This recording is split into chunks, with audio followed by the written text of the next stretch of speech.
Welcome to the Pindown, your Detroit Pistons podcast. I'm your host, Wes Davenport from Motor City Hoops and Detroit Bad Boys.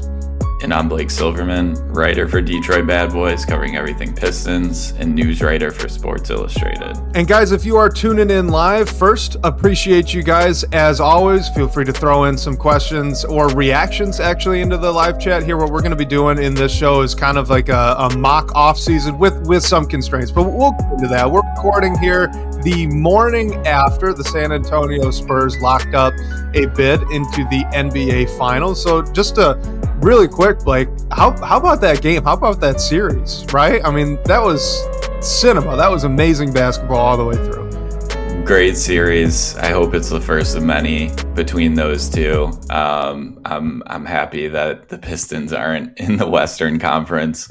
But yeah, I mean, it was an impressive win from San Antonio. Like Victor Wembanyama had his moments, but overall not the best offensive night from him, but he was really able to steady the ship and lock down defensively in the second half, especially as he dealt with foul trouble.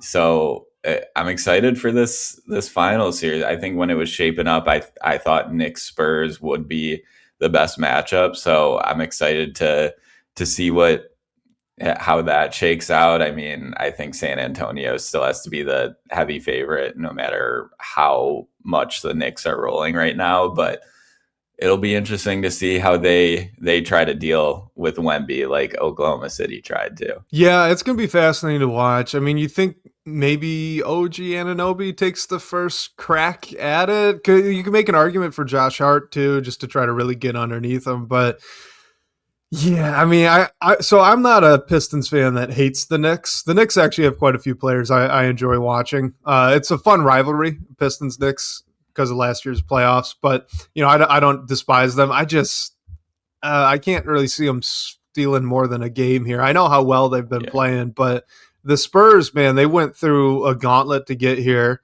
to where they're at today. And they just took down the Thunder pretty convincingly these past couple of games. Their role players are playing incredible. Dylan Harper had, what a game 7 for the rookie. That's a really, really good team. Really good team. I struggle to see how the Knicks might steal more than a game or two. I'm with you. I mean, what's interesting is we've seen a bunch of series go to 7 games, which has been awesome. And I mean, Oklahoma City swept the Lakers and then came out flat against the Spurs, who went 6 with the Wolves. But then in the East, like the Knicks had 2 sweeps in a row, and against the Cavs, they did not come out flat. Cleveland did open up that huge lead in game 1 that they blew. But it'll be interesting to see like the long layoff for the Knicks against the Spurs, who just went 7 games. I mean, they did have some injuries that have all cleared up now, but yeah, I'm thinking San Antonio's like cruising, and that won't really be I hope it leads to a good game 1, but I'm with my prediction is Spurs in 6. And before we move on, just I love how much making the finals even mattered to Wemby. That was really cool to see. The tears in his eyes. He's so emotional. He's going over, hugging all of his guys, and you looked like that was almost a championship celebration. The way that all of those guys were going there just to make the finals, and I think that's such a good thing. I love it. I mean, that's how much we as fans care, right? So to see the athletes at that same level, not only the athletes, but like Victor Wembanyama, the best player on the team, honestly kind of the face of the league, or moving that way right now, to care that much. It's really, really cool to see. So that was great. You got a reaction before we move on? Yeah, and like, I mean, just the parity, like other than, let's say, I think the Celtics, no team has made the finals twice in the past like 6 years. So it's been awesome to see. I'm excited to see a new champion. And I mean, yeah, Wemby has been incredible ever since he stepped in the league, and just seeing what a young star like that can do. I mean, obviously he's a 7'4" freak of nature, but it's cool to see him get to that stage this early. And I mean, for me, and a good transition into the Pistons, but not trying to make it that way. It makes me a little like I think Cade Cunningham could be that guy too. Maybe not. Obviously, Cade is further along in his career already, but yeah, I think some of these young guys are really have what it takes to get to the next level, and as beatable as teams like the Thunder and now the Spurs look, like you never know what can happen. So it makes me a little optimistic for the future, at least. Yeah, that's all I was going to add on, right? I mean, talking about the parity, everyone's not everyone, but I see some that are all worried, like, oh, okay, hey, now this is Victor Wembanyama's league, and hey, it might be, but also last year when the Thunder were crowned champions, everyone kind of thought that was an impending dynasty with all the assets they have, and hey, look. I mean, lo and behold, they don't make it to the finals the next year. They're still a fantastic team, obviously, right? They made it to the conference finals, Game 7, all that good stuff, but it's certainly no longer like just the Thunder's league right now. Mm-hmm. Stake their claim. But let's talk about that other 60-win team, our Detroit Pistons. So I mentioned that we're going to be doing kind of a mock off season, but with constraints. So we wanted to open up this show kind of doing a how fun could we make a boring off season for Detroit? So the kind of parameters we're working with, we're going to make sure that we extend Jalen Duren and Asar Thompson because Trajan Langdon said that is what is going to happen. So we're going to make that happen for our mock off seasons as well. We're going to try to get back Tobias Harris on a reasonable deal, but not like a vet minimum or something because that's not realistic. So those three things alone are fairly constraining for what you can do as the Detroit Pistons. So without making a big deal, without making a massive swing and consolidating a bunch of guys to go and get a fourth star player, we tried to operate individual offseason plans legally, right? So within the cap rules as we best understand them, to try to at least make the team interesting or improved in some capacity next season. So, Blake, are there any constraints here that I missed? I'm trying to make sure I set the table well. We'll talk about this when we do it, but with the draft pick, I think what we each did was we brought in that draft pick, like signed them, didn't trade it. But we're not going to get super in depth into like who that player could be because we'll save that until closer to the draft. Yeah, we're going to have our own legit draft show. We'll probably get a guest on, talk about all the options that could be there for the Pistons. But for this, you're right. We're just saying, all right, they're going to pick at 21 and we're going to leave it at that. And we're going to say that they're picking at 21 because, again, we're not making any big trades or big swing deals or anything like that. So they're going to keep that pick, right? All this is to say, Blake, let's start with your plan. Open it up how you will. What did you do what do you want to, is this like a budget plan for you? Is it boring? What are you naming your off-season plan here? So I'd say it's a little in the middle between I'd say it's mostly boring just because there's not that swing move, but I think within the constraints we're setting up, still tried to improve the roster and the holes that we know they have, and we think Langdon will try to address this postseason. And yeah, just to answer Michael Dompier's question, at least in my plan, we were operating over the cap. I think you honestly pretty much have to at this point. But that said, like if you will talk about the non-taxpayer mid-level, like which caps you at the first apron. So over the cap, but under the first apron, I believe yours will probably be the same as well. Yeah. I mean, that non-taxpayer MLE it's a big tool, right, that the Pistons have in their tool chest right now. But it does cap it hard caps you at the first apron. So if you're not a cap expert, really all that means is there are actually two cap limits for NBA teams. There's this first apron that comes with not many repercussions as a tax-paying team. And then there's the second apron, where once you go over the first apron, you're now into the second apron level. And now we have a couple of constraints that you're going to have to deal with. You start to eventually lose some second-round picks.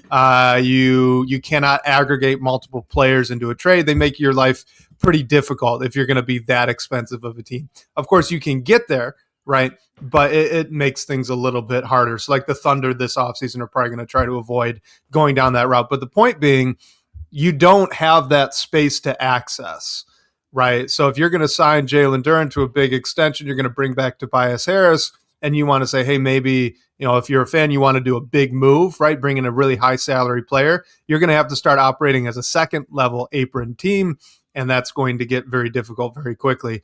The counter to this is once you use that non-taxpayer mid-level exception, which is about $15 million on average in salary, now you can't actually get up to that level of salary. So you actually have to operate with less cash on the books. So kind of a trade-off, right, that you got there. But go ahead.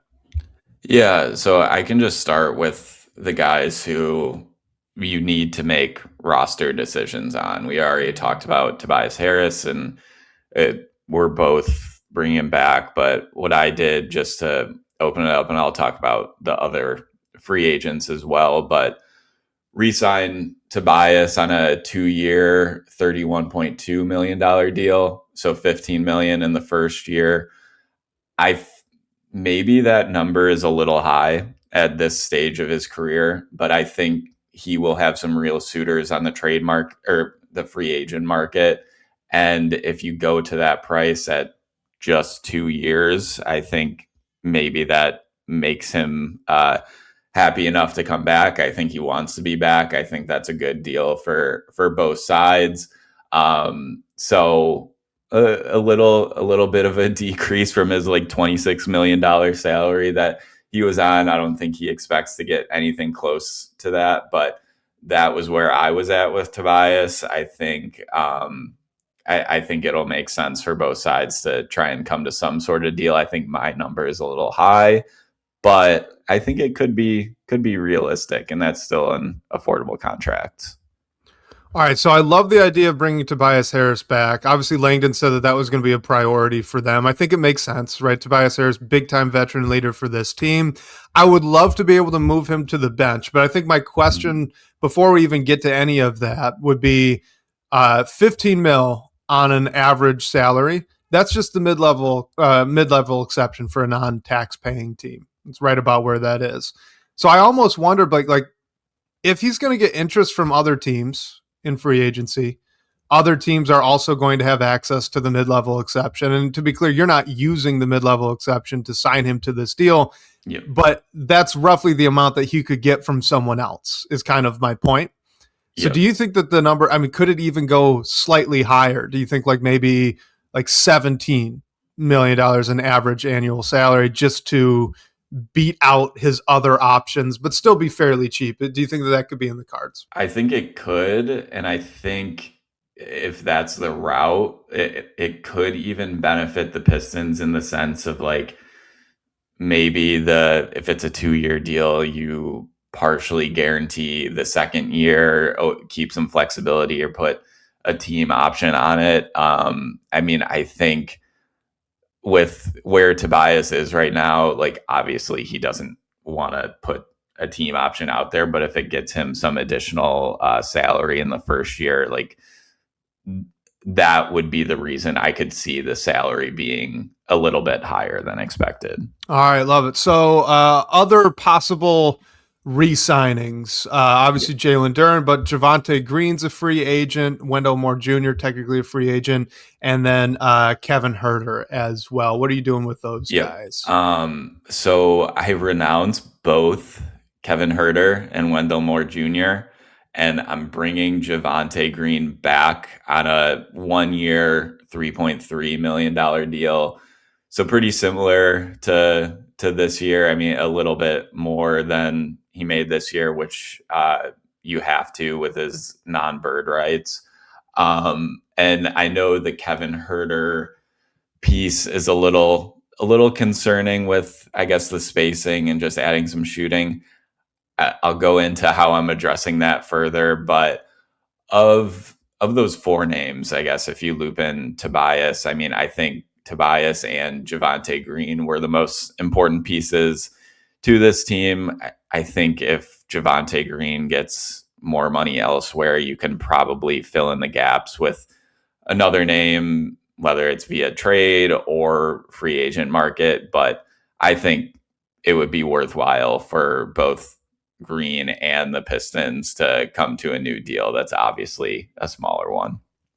I'd be a big fan of bringing back Javonte Green as well. I think next year if he is back, you're looking at hopefully a reduced role for him, but that role being reduced because Ron Holland takes a little bit more of a step. I mean, if you're looking for like injury relief at that small forward position, if Asar Thompson goes down for any period, Ron Holland goes down for any period, I don't know how, like, you can't do better than what we've seen out of Javonte Green last year. If you can play at that same level in a pinch when they need it, I think that that's perfect, especially at such a cheap deal, right? I'm all for it. I love bringing back Javonte Green. Yeah.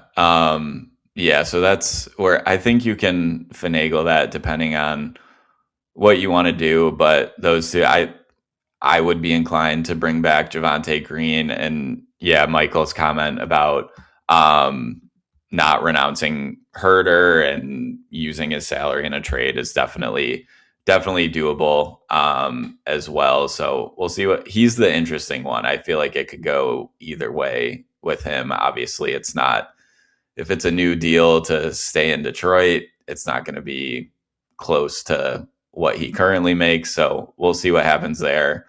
Okay. And we already mentioned we're both extending Asar Thompson Yep. and Jalen Duren.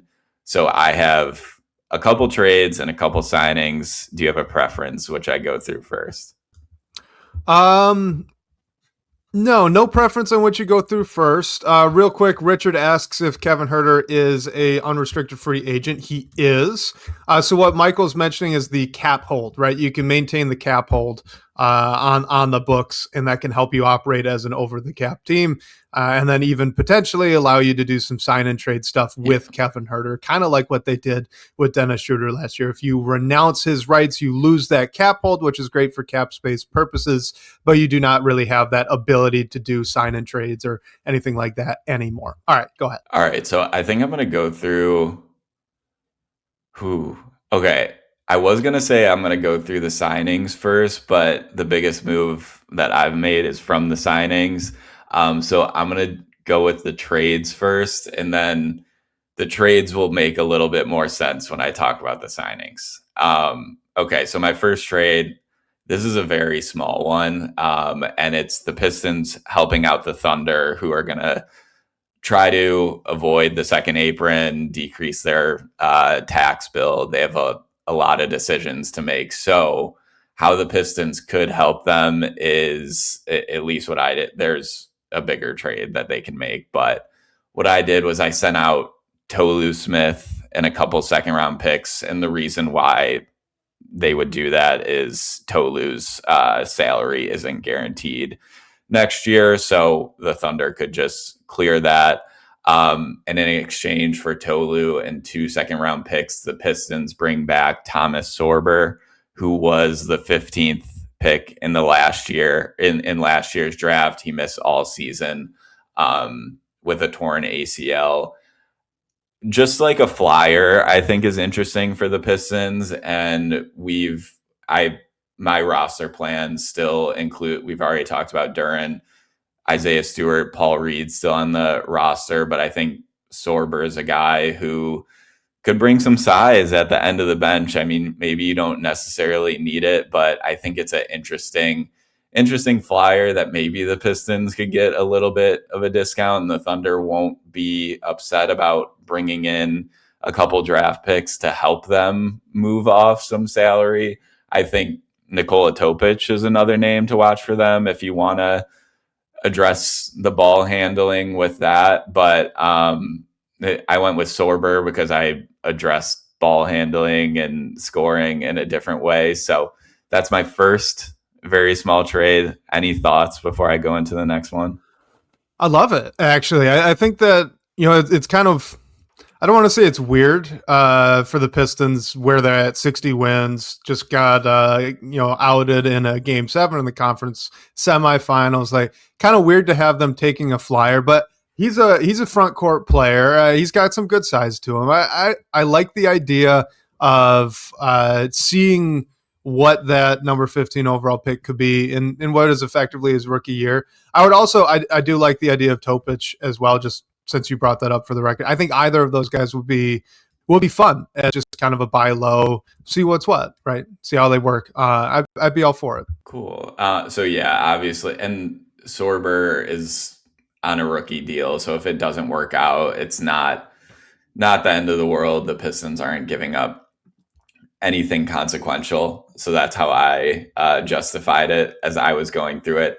My second trade, and this one will make a lot more sense when I go through the free agent signings, but where I put myself with a couple I guess over just bringing back Tobias as well. I put myself pretty close to the first apron. I wasn't over it. So this trade was really to give myself some breathing room, get under the tax. I don't think Tom Gores will really be opposed to being it like having a luxury tax bill, but obviously if you can get around it, that helps. So my trade was with the Brooklyn Nets, who are pretty much just the salary cap dumping ground this offseason.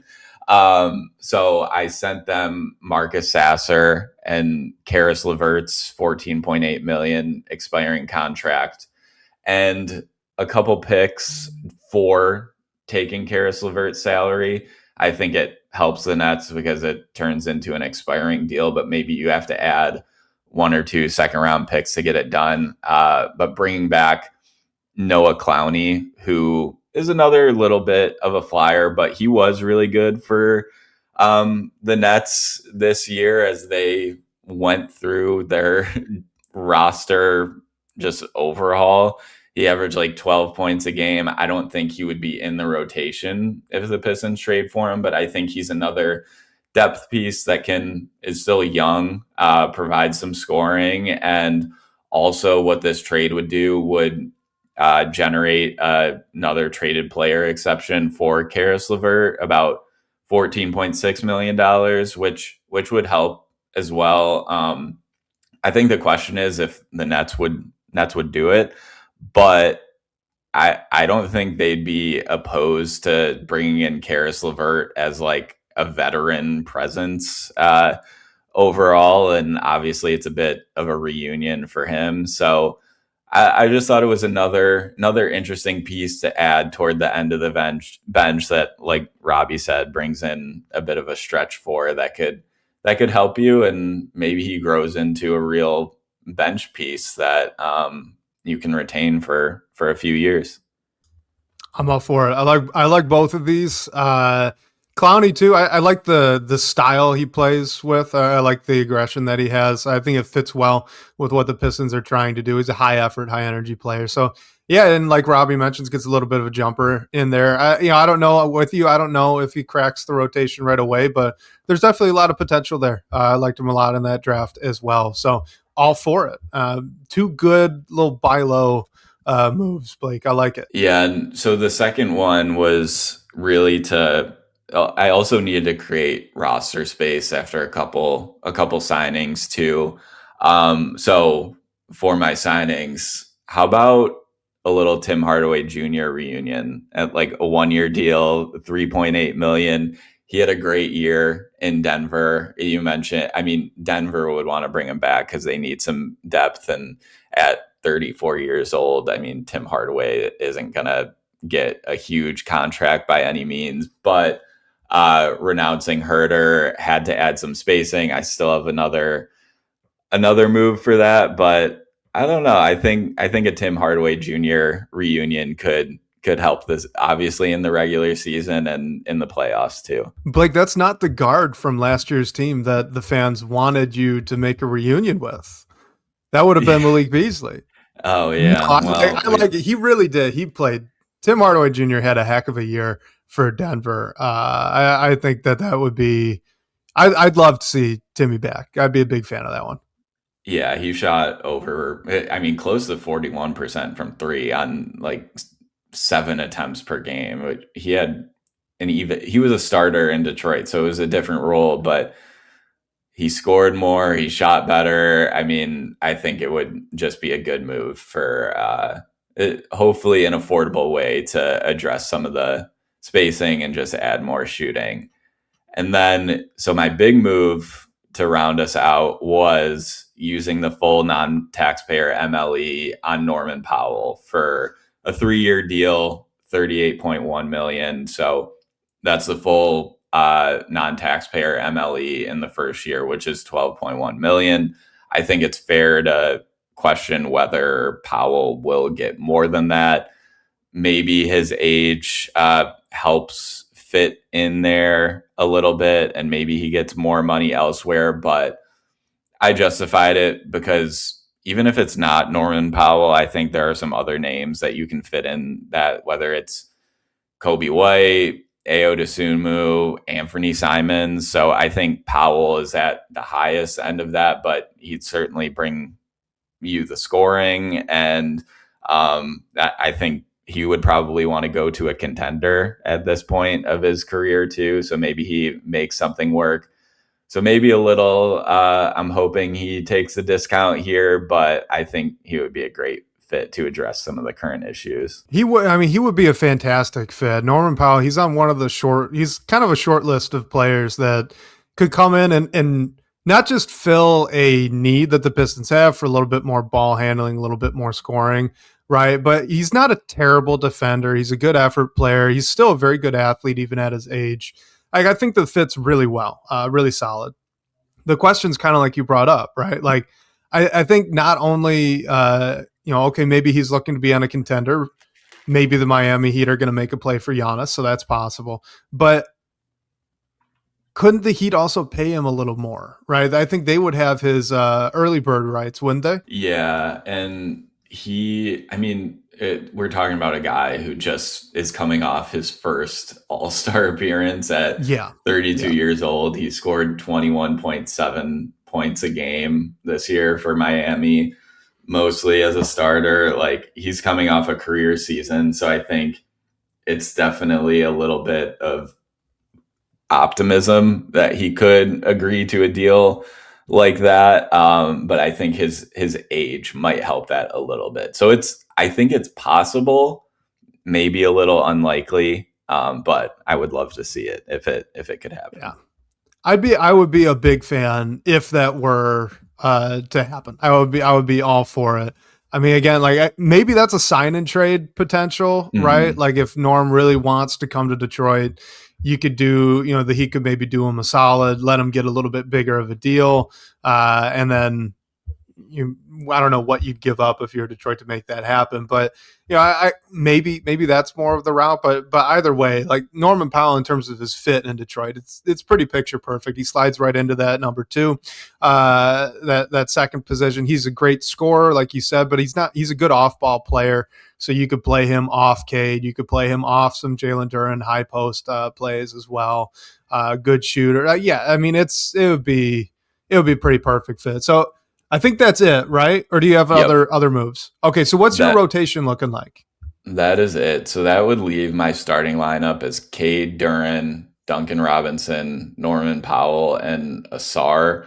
I think the issue with that is obviously Tobias Harris goes to the bench. Maybe you can still start him here and there because we are bringing him back. But I think that will bring the additional spacing, certainly the additional scoring around Cade Cunningham. It brings some questions on defense, but with the season Asar Thompson had, and I mean, Jalen Duren has his issues, but hopefully he'll take some sort of a step as a defender as well.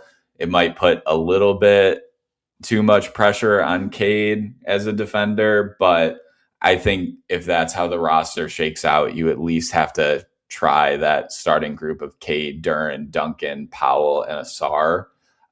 So that would leave my bench, just my second unit, as Tobias, Stu, Ron Holland, Danis and Tim Hardaway Jr. Paul Reed's still in the mix. I'm sure he'll get some minutes. We're bringing back Javonte Green, so him as well. There was some talk about the draft pick as well, so he would be on this roster, and his role, and I mean, who that guy is unknown right now. So I think it still leaves you in a good spot in terms of addressing some of the holes that you need to address. And yeah, like Robbie said, maybe you could even start Powell over Duncan. But I think it, in a boring way, it addresses some of the holes while not giving up to really much of anything. Like I didn't trade Ron Holland, I didn't trade Isaiah Stewart. So I think the roster could take a step if it looks like that, even though it's not crazy different. I really like the increase of the scoring punch. Like I think that just as a product of what we were trying to do with this exercise, right? Like they're re-signing their guys. They're bringing back Tobias Harris. They're pretty much, that means they're banking on internal improvement, right? You're banking on Cade being able to improve around the margins just a little bit more. You're banking on Jalen Duren to, take the playoffs as a learning experience, be better off for it, be that a little bit more self-creation off the bounce, maybe a mid-range jump or something like that. You're banking on Asar Thompson taking a step forward, maybe as a finisher or a ball handler offensively, right? Like that's where the main growth is going to come from. So I think when that's where your focus is, you're kind of looking to augment the guys around those three as best as you can. And I think you did a nice job with that, honestly, because with Norman Powell coming in, that's a significant step up over Tobias Harris, right, as the third scoring option. Because I think that is ultimately where he would shake out. You're still going to prioritize Jalen Duren and the offense that he can get and he can generate for you. But what Norman Powell allows you to do is, instead of, if Cade has an off night and you're looking for your third guy to step up and it's Tobias Harris's 13 points per game, setting aside what he did in the playoffs, Norman Powell's 18 to 20 points per game is a much better position, right? You look at that guy, you go, yeah, he could go for 30 or 40 on any given night, even if Cade is off. Whereas with Tobias, you're like, yeah, he could get us like 25 on a good night, but you wouldn't expect too much more than that. Even in the playoffs, I think he eclipsed 30 one time. And that was him being the second option because JD was really struggling. So I think that you've upped both the floor and ceiling of the group. I do think I'd probably lean where Robbie mentioned. So starting Powell over Duncan. I'd be a little worried about Powell and Duncan both just getting overpowered if you're asking them to try to check a forward. And Tobias, I mean, he'll be age 34 season, I believe, but he showed he's still got the crafty post game. The shot hasn't totally left him yet. I think that could be a good situation for him to kind of take a step back even further, even if it's not off the bench. The other wild card there is what's Ron Holland, right? Yep. Like, could Ron Holland take a big leap as a 3-point shooter and then supplant Tobias Harris in that starting group? Maybe. I think honestly you're probably crossing your fingers and hoping for it. Just given that you in this offseason plan focus more on the backcourt rotation than the front court, but it's in the cards. I wouldn't say it's a 0% chance that kind of thing could happen. I'd say I'm not banking on it. I'd say Tobias is probably likely to start, right? But it's there. It's in the cards. Yeah, and I mean, hey, bringing in Noah Clowney puts a little position battle with Ron Holland too. So maybe put a little fire under him. I mean, I think he'll improve. Like Ron Holland's still only 20 years old. There's no reason to believe he's anything close to a finished product. So yeah, I think that's your goal, and that it opens up a spot for Ron Holland to take in the starting lineup if he can grow to that. Yeah, like Richard said, it would leave kind of a small lineup, but I think it might be a trade-off you have to make to add some scoring, just because there aren't many affordable forwards who can dribble, pass, shoot on the market that you won't have to pay a ton for or give up a lot for. So we'll see. I mean, I was a fan of it. Definitely explored some bigger things like a Cam Johnson trade with the Nuggets or something like that. But I think this is a way that the Pistons could still improve while maintaining a bit of flexibility as well. Just as a quick aside, I mean, Richard brings up what is Ron Holland. That's the huge factor for this team over the next couple of years. Completely agree. And I'll just say, like, to that, I think it's almost a selling point to the plan you just laid out that Ron would have a shot, right, at snagging a starting spot. Because like I get that he's still really raw, but he's a 3-point jumper and some, slimming down of the mental lapses off the ball defensively away from being a starting caliber NBA player. And I don't want to like just hand wave that away because those are two serious things that he's got to clean up, but they're not unfixable, right? Like you mentioned, he's 20 years old. The defensive lapses, the mental stuff, that's going to go away over time, you think. And I don't think he's as far away as a jump shooter as maybe the percentages would suggest. So like, if he could get up to a league average and he cleans up some of that mental stuff, like I could definitely see it, even as soon as next year, which would be really great for the team in the long term. So I think I'd give that. So I'm trying to think of a grade, Yeah. and like the hard part is obviously I think both of us like we would like to do more, right? We would like the Pistons to make a little bit larger of a move, but given that we've come at this by saying they're not going to do that, I think I want to give it like a solid B plus. Like I'll take it. you up the scoring potential there with Norm Powell. I love bringing back Tim Hardaway Jr. I love the flyers on the younger players, even though like Sorber, Clowney, do they crack the rotation? I don't know, maybe. But like if they do, that's a huge win for the team. And they're on team control deals for another couple of years. Like I think the upside here is really solid. And the only quibble I have would be like I would personally like to figure out a way to get Tobias to the bench, like to manufacture that happening. But at the same time, you give Ron Holland the opportunity. So that's like it's a B plus to me. I think it's really solid.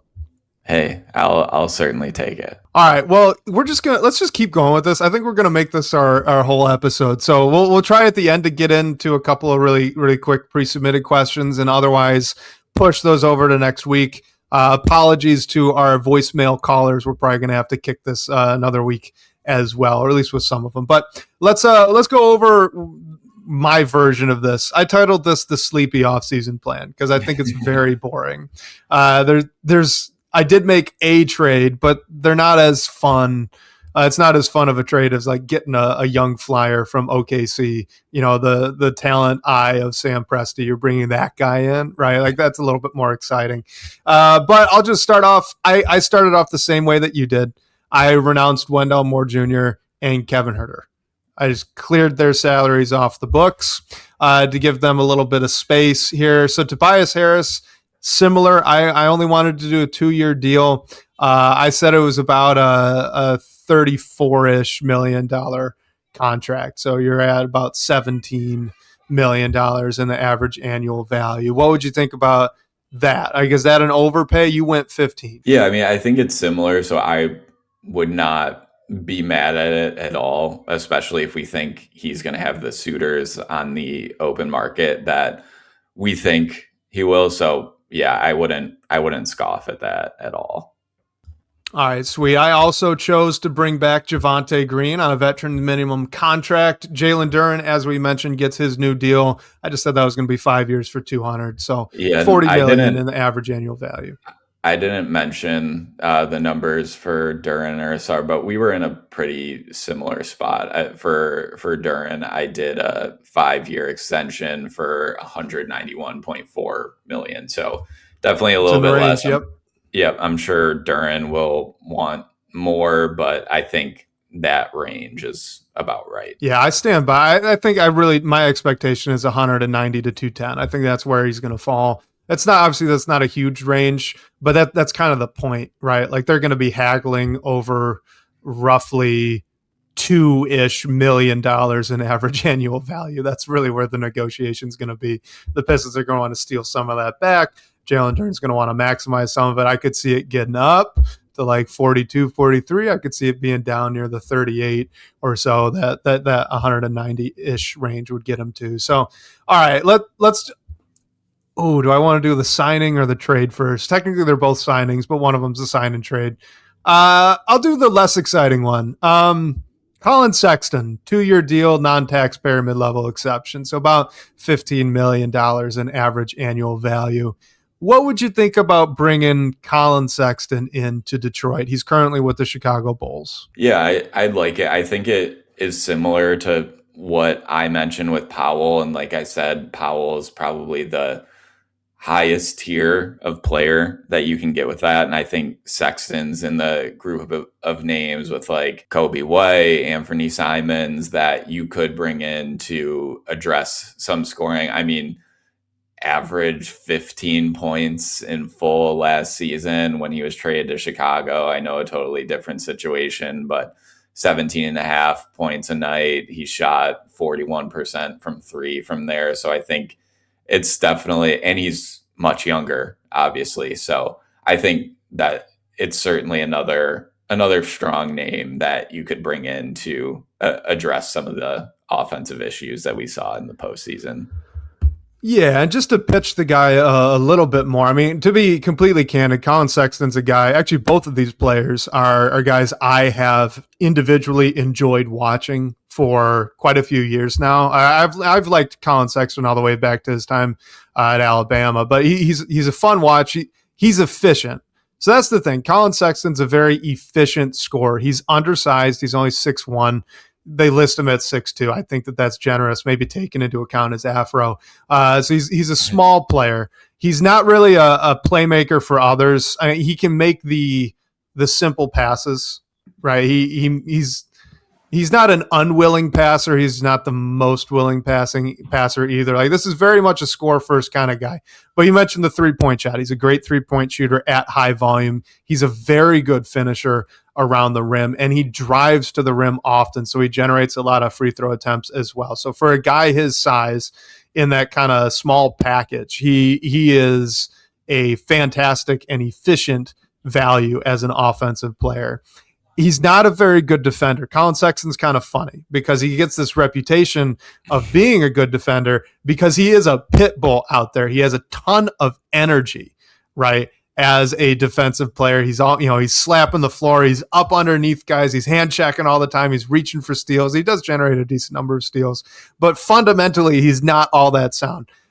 But I love the mentality, and I think it would actually fit pretty well here in Detroit. You've got the JB Bickerstaff connection from when they were both in Cleveland for that little bit of time. With Colin Sexton, I think you bring him off the bench. You figure he's your backup point guard, maybe backup shooting guard. I don't know, but he could play either position. And I think if you funnel that defensive energy with solid defenders around him, thinking like a Ron Holland, like an Isaiah Stewart, I think that he wouldn't be as much of a negative on that end of the floor as he has been for other teams in the past. I think he's that kind of defender to me, where if you could put him in the right context, the effort that he plays with is going to carry him quite a ways. Like we saw Duncan Robinson just play with some high level effort in the playoffs defensively, and he didn't get played off the floor as he had been in the past. So I think the Pistons defensive system, their scheme, their context, it helps out guys who aren't fantastic defenders. And you already know that Sexton's going to bring the amount of energy required to maybe be passable. So I think that there's actually a decent amount of upside with this one.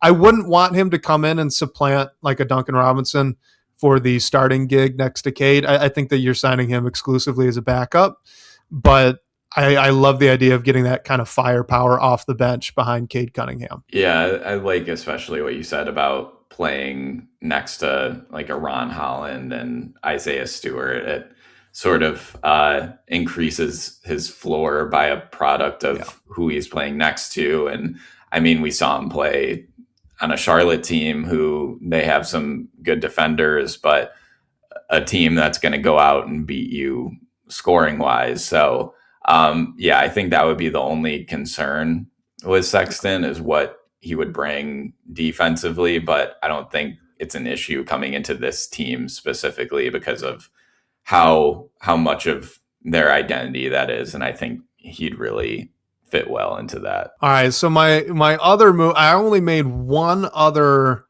roster move, and I will admit that this one is probably, I don't want to say it's the most of a stretch because I could see this happen. But the type of player is it's not an archetype that the team has prioritized in the past. So that's my context. That's what I'll say. Rui Hachimura, I targeted on a sign and trade with the Los Angeles Lakers. The Lakers are a very expensive roster right now, and they have a ton of free agents that are very important to them that they need to bring back. Looking at Austin Reeves, who's certainly going to decline his player option in order to get a larger contract. Looking at LeBron James, a star member of their core, right? I think DeAndre Ayton has a player option. Is he going to accept that? Is he going to want a little bit more money? It's very reasonable right now. It's like $8 million. Might he want more? I don't know. And Rui Hachimura is a unrestricted free agent for them. So Rui this past year earned about $18 million, and he played really well. Okay, if you look at his numbers, it's probably a little surprising given his reputation when he was with the Washington Wizards. But for a couple of years now, he has been a fantastic catch-and-shoot three-point shooter at a high volume. He's a very efficient offensive player, and he's a very physical offensive player. He can even do a little bit off the bounce, so he's pretty versatile.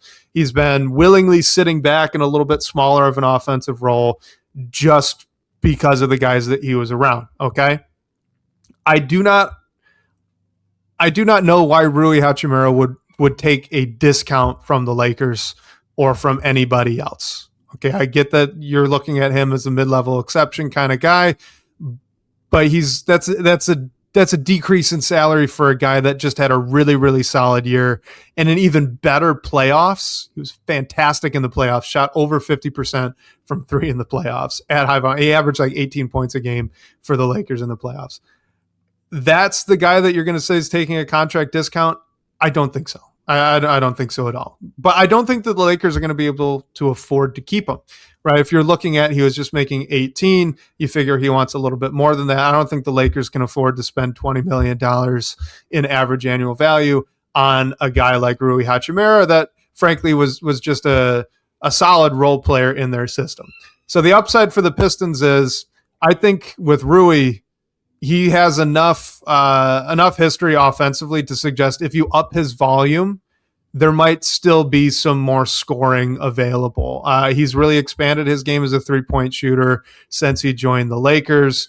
And in the past, in international play with the Wizards, he's always flashed this physical ball handling self-creation ability.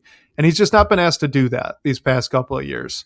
I think in Detroit he would. So you're looking at, this is the guy that I'm bringing in to push Tobias Harris to the bench. And I think that it's possible that as a third scoring option, Rui Hachimura could be at that like 15 to 17 points per game. I could see it happening. He's a good off-ball player, and I think that there's some untapped skill there offensively with the ball in his hands. All this is to say, I had a sign and trade deal go through. He's going to get 3 years for $60 million. So a 3-year contract for 28-year-old Rui Hachimura, $20 million in average annual value. And in order to get that done, it needs to be a sign and trade. So for the Lakers, I am sending them back Karis LeVert and Marcus Sasser, which almost perfectly matches the value of Rui's new contract. So the Pistons would be able to make that signing work under the just into space. So what my pitch for the Lakers, the only guards that they have under contract next year are Dalton Knecht, Nick Smith Jr., Bronny James, and Adu Thiero. That's it. You know that they're going to want to pay Austin Reeves, but in paying Austin Reeves and paying LeBron James, they just need cheap guards that can come in and play. Karis LeVert is a fairly cheap guard who can come in and give them solid minutes off the bench. I think that Marcus Sasser is a guy they might be interested in. So I think that for the Lakers, right, you've got Karis LeVert. He can come in. He's cheap, and he can give them solid minutes. He's a okay enough two-way player. He can come off the bench. He'd be solid for them. And Marcus Sasser, he's got a little bit of upside still, right? He's showed some scoring flashes, shown some defensive flashes. I think that's something that they might be interested in. So from their perspective, they're going to lose a guy that they can't really afford to keep anyway, and they're going to fill two pretty important roles off the bench for them with their guards in Karis LeVert and Marcus Sasser. From the Pistons' perspective, you're getting a guy who, at least offensively, I think is an upgrade over Tobias Harris. Defensively, not as much. But I think that, again, very similar to Colin Sexton, I love the mentality that Rui Hachimura plays with. He's very intense, high energy, fairly high IQ, fairly good feel as a basketball player. I think he fits in with the team culture here very well. And I wouldn't be surprised if you get him in the context, again, of, next to Asar Thompson, playing a little bit with Isaiah Stewart. Jalen Duren's not a terrible defensive big. He's all right.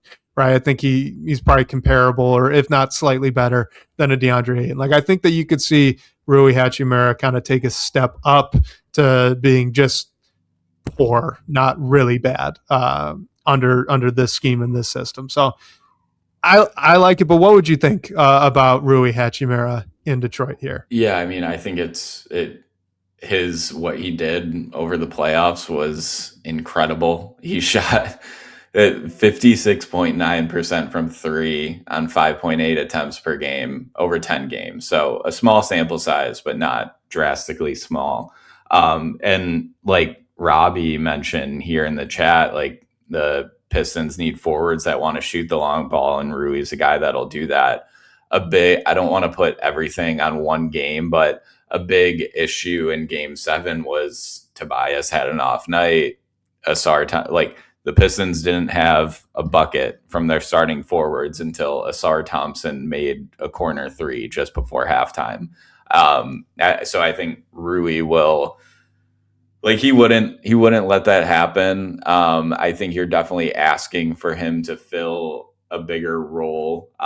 His career high is it looks like it's 13.8 points per game his second year in Washington. And then his first full year with the Lakers, he put up 13.6. So I think if you're asking him to up that to about 15, I think it's definitely reasonable. I think I think it's a great fit overall. I think the only question, I guess, would be is like you mentioned, it would push Tobias Harris to the bench, which I think is a great plan at this stage. And like Michael mentioned here, what is there a domino effect for Ron Holland? I think it could help in terms of not putting too much pressure on Ron Holland, but could this move be a domino effect of eventually, if Ron Holland doesn't take a step that we hope he takes, does he fall out of the rotation? Does the front office look to trade him by any means? But I think at this point, when you're trying to compete, you're trying to get to the Eastern Conference Finals and the NBA Finals, you need players like Rui Hachimura. And I'm with you. I don't think he'll take a discount to sign with the Lakers because, yeah, they have the best scorer in the NBA, but the roster needs a lot of work to compete in the West. So I think he might be a little bit enticed to come here as well. Yeah, I mean, I think with the scoring thing with him, he's a willing shooter. He's a willing scorer. He's a very aggressive offensive player. You're kind of banking on volume, right? When he got to LA, he became a far more efficient scorer. So you're figuring, okay, if we could take him from 10 shots a night to 13, what does that get him, right? Could that get him from 13 points a night to 16? Possible. I could see it as long as the percentages hold up. And maybe he's just not that guy. And that would be fine. If he's not that guy, you're essentially you've got a younger version of the Tobias Harris you had last year. So that's not the end of the world. So Richard asks, how is his defense? Not good. His defense is not good. I would argue it's not worse than Tobias Harris in the context that we saw Tobias Harris last year. They have a lot of the same physical tools. They're very reminiscent of one another as players. Tobias is a little more relying on the mid range than Hachimura is. He's more relying on the three. But, I think in terms of the tool set they have athletically, it's pretty similar. So you're kind of you're hoping that he can come to Detroit and take a step to just being below average as a defender. John Collins, Richard asked about John Collins. That's another name I thought about. The thing with John Collins is he's very much just an off-ball player. I lean to Rui only because I think that he can make something happen with the ball in his hands, and I just don't have that same opinion of John Collins. So I think in Detroit, you're looking for, or at least I was looking for, my hope was, all right, we're going to do a sleepy offseason. We're going to do a boring offseason. So who can I get to come in here into the forward position and overachieve? I think Rui Hachimura is a guy who could come in and he could overachieve. He could be your surprise, like, hey, he just had a career year, 17 points per night, 6 rebounds, was really efficient. And it's because, in Detroit, he was asked to score quite a bit, but he still wasn't the focus, right? That focus was still Cade, still Jalen Durham. So here's my rotation, Blake. So I've got at the point guard spot, Cade, Colin Sexton, and let's just say their 21st overall pick. I'm going to say Jenkins starts. I want the ball handling out there, and I want the defense. I think that frees having Jenkins out there frees Cade up to move a little bit as well. Like if the other team has a good guard who's fairly small, you could put Danis Jenkins on him and not lose sleep over it. So on a night like that, you could actually get Cade to be hidden defensively and give him a break on that side of the ball, which the Pistons couldn't always do this year. So I think that's a win. But it could be Duncan Robinson. Either way, the two spots, it's Jenkins, Robinson, and Lanier. I think your forward spots are really fun for me, actually. I think the group of four of Asar Thompson, Rui Hachimura being backed up by Ron Holland and Tobias Harris, that's fun. That's solid. Like as a counterpoint to maybe you need to move someone to get Holland some minutes. That group of four could be really fun. And that's 48 minutes of really solid wing and forward play, in my opinion. Are you in the same boat? Yeah, 100%. And I mean, like Asar and Rui are definitely going to make up the majority of those minutes, but maybe Holland works his way into more minutes somehow. And obviously over the course of the season, like everyone isn't available for every game. Right. So it leaves some opportunity on the table there, and like a lot, probably like a lower pressure environment for Ron Holland than like compared to the situation that I laid out as well. Yeah, and so, to wrap it up, the center position I left as is. You still got JD, Isaiah Stewart, Paul Reed, and Tolu Smith as your kind of injury relief guy, very, at the end of the bench there. So, I mean, like in terms of how the rotation filled out, I'm fairly happy with it. You added a little bit more ball handling in Colin Sexton, and by moving Danis Jenkins out to that starting lineup, bringing in Rui Hachimura has some upside. Certainly helps the floor spacing quite a bit. He's, if nothing else, a much better three-point shooter than Tobias Harris, but maybe there's a little bit of scoring upside there too, which could help out the trio of Cade, Asar, and Duren. Otherwise, it is kind of a run it back, right? Technically, I found 2 new starters, but that's only because I'm projecting Danis to be able to take it away from Duncan, and I didn't put anything in Danis's way for that. So where would you be if this were the rotation for Detroit?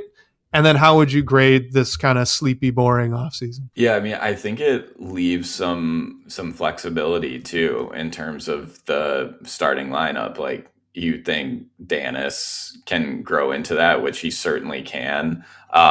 And yeah, Ben brings up Kobe Brown. I like that name as well, depending on how things go. If you can't get one of those guys, I think he's a good name to keep in the back of our minds. But I'd give it a solid A-, just to one up you a bit.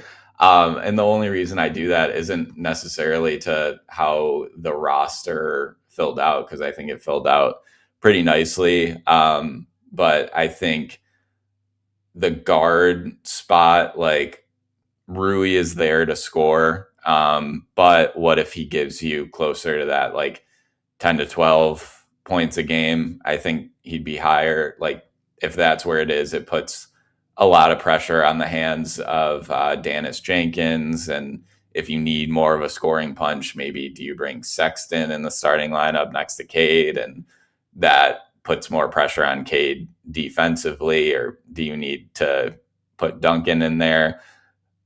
All that to say, like, it leaves you with a lot of options, which is good. And then you still have like the depth that Javante Green and Paul Reed bring, plus whoever they bring in with the 21st pick, as long as they don't trade it. So I think it's solid overall in like a different way compared to mine. It addresses the scoring dilemmas, but doesn't give up anything in terms of like size, and is also projecting that your current core pieces are going to grow, which we should certainly have to expect. So I think it's a solid plan overall. All right, let's kind of wrap up on that. I think this is an interesting question. So Richard asked, do the Pistons, excuse me, need to size up their front court more, even with these moves that we just laid out for my kind of boring offseason plan?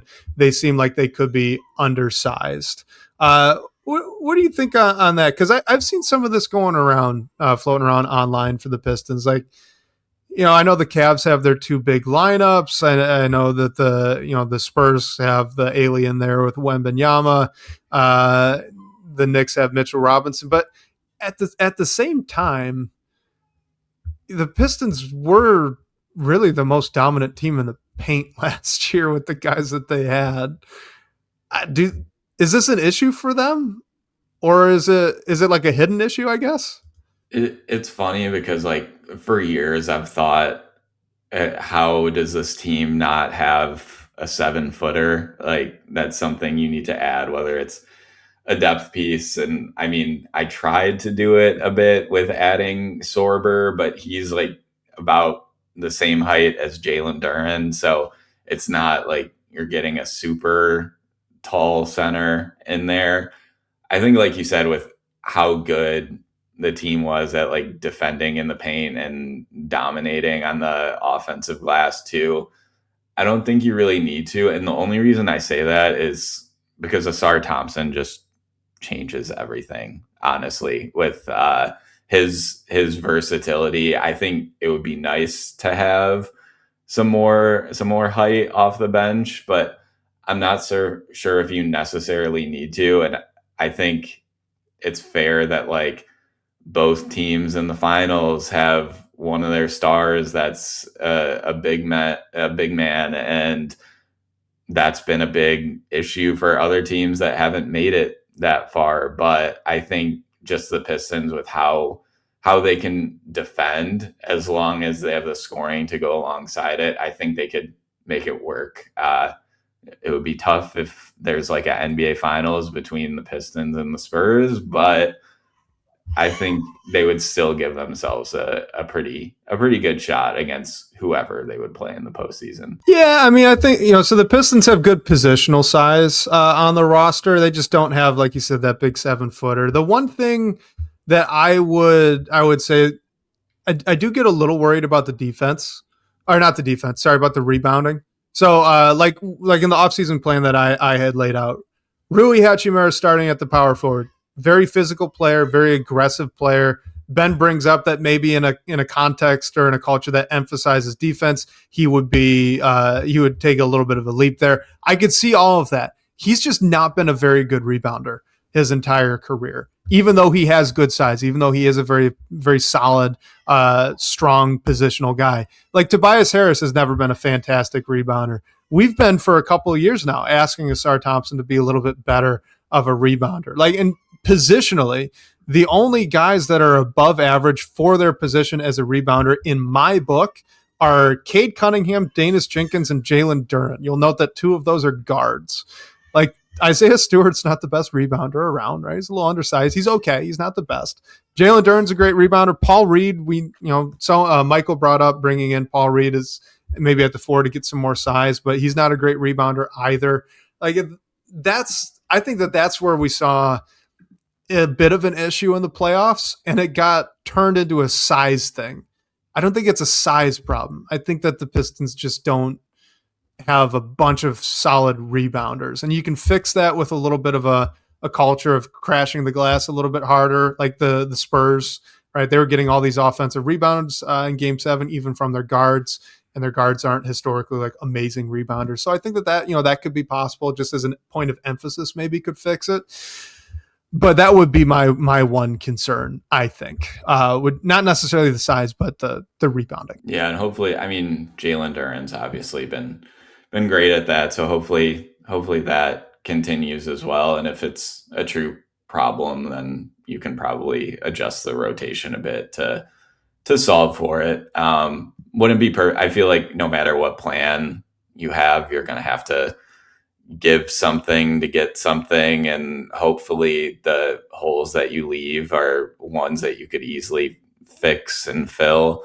I think both of ours were just trying to address that like scoring punch that the team is lacking, which I think is the biggest priority. And defensively, you're not giving up any of the key guys that contributed to that. So hopefully it's more of the same. But we'll see. Obviously, we're leaving on the table the potential for a big move or something like that, which the team very well could take, or they could leave all their capital in terms of draft picks and young pieces available to leave a little flexibility for the future if they decide they do want to do that.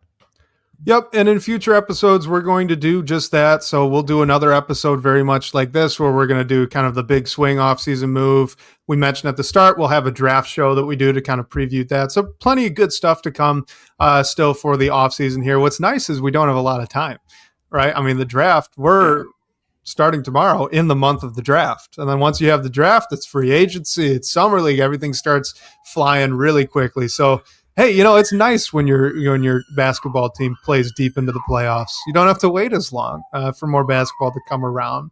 Really quick shout out to Dylan22 here as my daughter screams in the background. He says thoughts on targeting John Collins in free agency as a stretch big, and then signing Colin Sexton or Kobe White to the mid-level exception. Dylan, it is not what I did, but you and I were very much in the same frame of mindset, clearly, as I brought in Colin Sexton and then another stretch big option at the 4. So shout out to him for picking exactly what I was going to do. And, this is a mailbag style show, so I feel like we have to at least ask one. What would you think about Cam Johnson? This is from the Beastman 17. Idea of bringing in Cam Johnson. Wait, we already answered this one. Look at that. I mean, we were just on it, Blake. So we had a live question that asked this too. So shout out to Fat Daddy for asking about an underrated and not talked about enough need is a 7-footer who can rebound because they looked small in the playoffs. So we just addressed that one. Retroactively, we're going to say that we were talking about Fat Daddy 4, which is a hilarious handle, by the way. We were talking about that question. All right. Let's end on Cam Johnson. What would you think about targeting him for the Pistons? The Beastman 17 is suggesting trading Duncan Robinson. Yeah, I tried to make this work, and I mean, Duncan wasn't a name I included, but I think that could be of interest for the Nuggets because partial guarantee, but he could also help them. I mean, I'd like to bring in Cam Johnson. My little issue with him is just his availability. I mean, it increased over the past few years, but he's had issues with injuries over his career. He played 54 games last season, which isn't horrible, but I think if you're making a big move like that, like Langdon has showed his emphasis on guys who are available. That said, I trade for a rookie who missed the whole season with a torn ACL, but overall I tried to keep it to guys who are mostly available. But I think it's a good name to look at. It's probably a deal they could make work, and the Nuggets are probably trying to move off of him. It's just the injury history is my hiccup there. I was going to echo the exact same thing, so I'll add exactly one more fact to that. This is not just a forward with significant injury history in the lower body. This is a 30-year-old forward that has significant lower body injuries in his past. So I get the archetype. If he were healthy all the time, he'd be a great fit. But if he were healthy all the time, I don't think that the Nuggets would be looking to move his contract. So I like the idea. I think I just would want to look for a different piece that would fill the same kind of role rather than talk about Cam Johnson, who I find is always shockingly old. He's older than you think. I think he came in as like a 5th-year senior. So very good player. I hope he can stay healthy into the future, but I would be out as well. Yeah.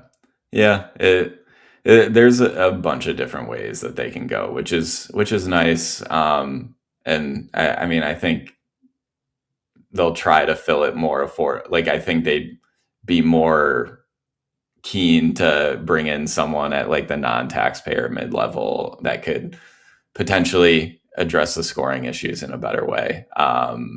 Than bring in a guy who's making like 22, 25 million a year. But it is an option. That said, Wes, any final thoughts before I close this out? No, I think this was fun. So like I know we kept saying that these were the boring off seasons, right? The sleepy, the kind of the run it back stuff. But the goal was to try to take what Langdon talked about in his postseason press conference, try to prioritize the things that he seemed to suggest they were going to prioritize and understand that, yes, all the options are on the table. That's what he was talking about there. But just if you're looking at this practically, right, if you're going to extend a large contract to Jalen Duren, if you're going to try to bring back Tobias Harris, you don't have too many avenues of player acquisition that improve the team and aren't